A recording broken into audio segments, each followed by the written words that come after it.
ကျွန်တော်ကနေရတက်လာတာပါရန်ကုန်ပကြီးဘူးကျောင်းမှာပညာသင်ပါတယ်အဲ့မှာဆရာတွေကတော့အများကြီးပေါ့ဆရာအဓိကတော့ဆရာဦးသောဦးရယ်ကျွန်တော်ကျောင်းပေးချင်းမှာဆရာဦးသောဦးစီမှာလည်းထပ်ပြီးတော့သင်ခဲ့တာပေါ့ကျွန်တော်ကနေရတက်လာတဲ့လူဆိုတော့ဘယ်လိုပြောရမလဲဆိုတော့ဒီပထမတော့ကျွန်တော်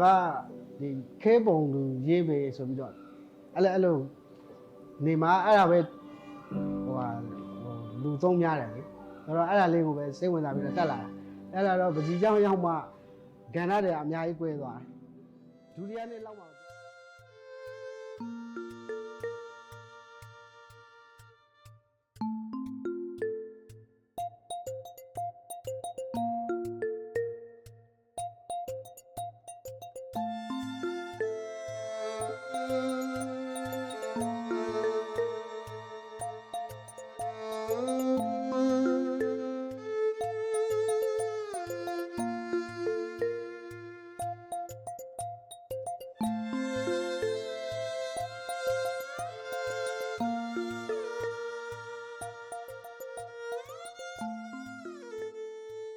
ကွဲသွားတယ်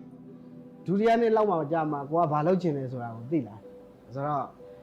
အဲ့မှာဒီ brush တွေနဲ့ရေးမယ်ပေါ့နေရာတက်လာတော့ဗုဒ္ဓဝင်တွေရေးမယ်အဲ့လိုပဲစိတ်ကူးတာဒါပေမဲ့အခုဒီပကြီးကျောင်းရောက်လာခါကြာမှာဒုတိယနေ့လောက်ကြာမှာကိုကသိတာဆိုတော့အဲ့ဆရာတို့ရေးတာလည်းကြည့်တယ်ကိုလည်းဘယ်လိုရေးမလဲပေါ့အဲ့ဒါလေးတွေသိလာရတယ်သိလာတော့ခါကြတော့တော်တော်လေးကိုမလွယ်ဘူးပေါ့နော်ပကြီးကျောင်းမှာလည်းကိုကတက်လာတော့တယောက်တည်းဆိုတော့အားငယ်တယ်အဲ့တော့အဲ့လိုဖြတ်သန်းလာတာပါပဲဆရာတွေနဲ့နိကက်အသေးမသိတာတွေမေးတာပေါ့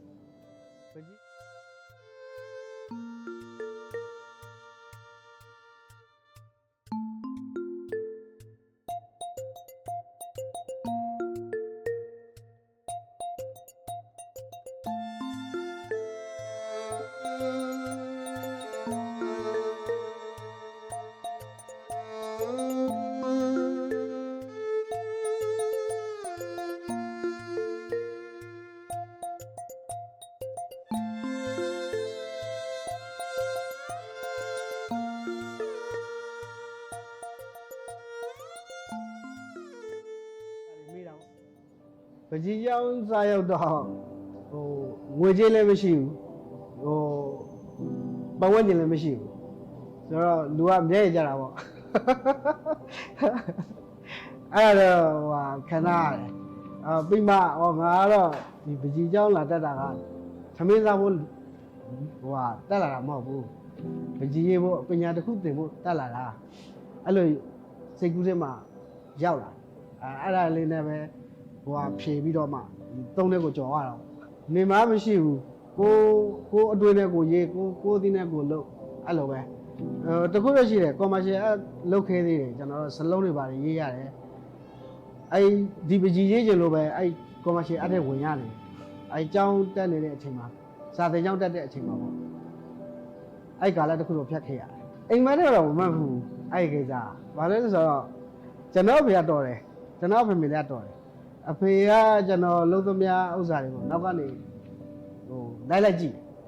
ကျွန်တော်အတန်တိတ်နေပြီဆိုရင်လာ6ကြည့်တယ်ဘာလုပ်နေလဲပေါ့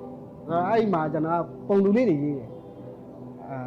portrait လေးတွေရေးတာပေါ့ကိုအသီးနဲ့ကိုရေးနေတာပေါ့အဲ့တော့လည်းခဲမုံဆိုတာလည်းကျွန်တော်စီမှာမရှိဘူးအဲ့မှာဒီဘူချုပ်သေးတွေကိုဒီစစ်တွေမှာတော့ပဲရတယ်ကျွန်တော်လည်းအဲ့လိုဒီလန်းမမြင်ပတ်စံလည်းမရှာတတ်ဘူးလေအဲ့တော့ကိုဟာနဲ့ကိုဒီမိန်းကလေးတွေလိုင်းနေရှိတဲ့ဥစ္စာလေးတွေချစ်ပြီးတော့တေချာခဲပုံးတွေဖြစ်ပြီးအောင်လုပ်ပြီးမှကိုကအဲ့စက်ကူအေဖိုးစက်ကူတော့ဝေရသေးတယ်အဲ့ဒါတော့မတက်နိုင်လို့အဲ့လေးတွေနဲ့လှုပ်တော့အဖေကအဒီကောင်ကတော့ဒါတွေလှုပ်နေတယ်ပေါ့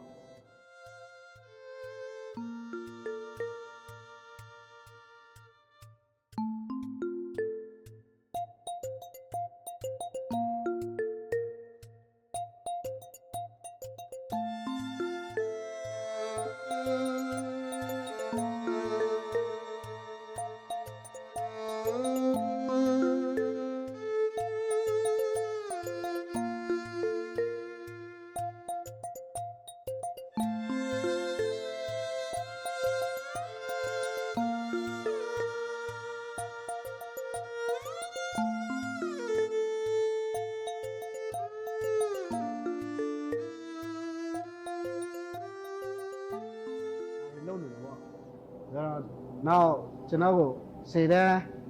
စာမွေးကလည်းဟိုကိုတဲ့အောင်ပေါ့ကိုတဲ့စာမွေးအောင်တော့ကျွန်တော်ကိုမေးတယ်အဲ့အောင်လေးမှမေးတာမင်းပကြီးကြောက်တတ်မလားစာတယ်မလားဆိုတော့ကျွန်တော်တခါလေးတန်းပြန်တယ်ပကြီးကြောက်တတ်ပကြီးကြောက်လည်းမင်းတော့လည်းမသိဘူးအဲ့လိုအဖေကအဲ့လာနဲ့ကျွန်တော်ကိုရန်ကုန်ရောက်ပို့လိုက်တာအဲဒီပကြီးဆရာဦးတင်ဟိုဟာပေါ့အောင်ဖော်ဦးပေါ့အောင်ဖော်ဦးပေါ့အဲ့ဦးရဲ့ပြီးနောက်ဆေးဖတ်ဆိုင်ရာဦးတယောက်သူက2ယောက်ကျွန်တော်ကိုပို့ပေးတယ်တစ်ယောက်ကတော့ကျွန်တော်ကိုဒီတစ်ပတ်အတွင်းမှာစားဝတ်နေကိုကျွန်တော်ကအဆင်ပြေလုပ်ပေးမယ်နောက်တစ်ယောက်ကပကြီးရောက်ထားပေးမယ်အဲ့လိုပို့လိုက်တာ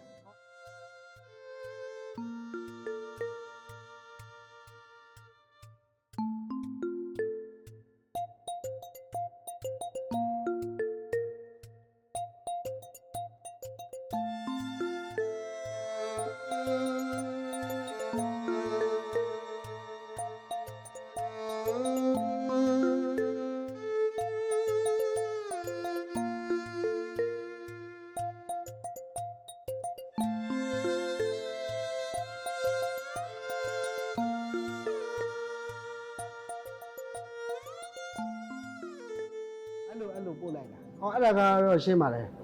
ဟိုကျွန်တော်ရေးချင်တဲ့ဟာကတော့ဒီ brush တွေသွားတဲ့ဒီကိုရှိအချင်းမှာဆရာတွေနဲ့အနိကဲနေရခါကျတော့ကိုဘာကြိုက်လဲဆိုတာသိလာတယ်မြင်ရတယ်မြင်ရတော့အဲ့ဒီ brush တွေနဲ့သွားမယ်ပေါ့အဲ့ဒါလေးဆုံးဖြတ်ချက်ချပြီးတော့impression လို့ပါလို့ပေါ့လေအခုကအဲ့လိုတော့ခေါ်ကြတာကျွန်တော်ကတော့မသိဘူးဒါပေမဲ့အဲ့လိုရေးချင်တဲ့စိတ်ပေါ်လာတော့အဲ့လိုရေးဖြစ်တာပေါ့နောက်ပိုင်း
အဲ့ဒါကတော့လုံးဝမြက်ကမ်းမယ်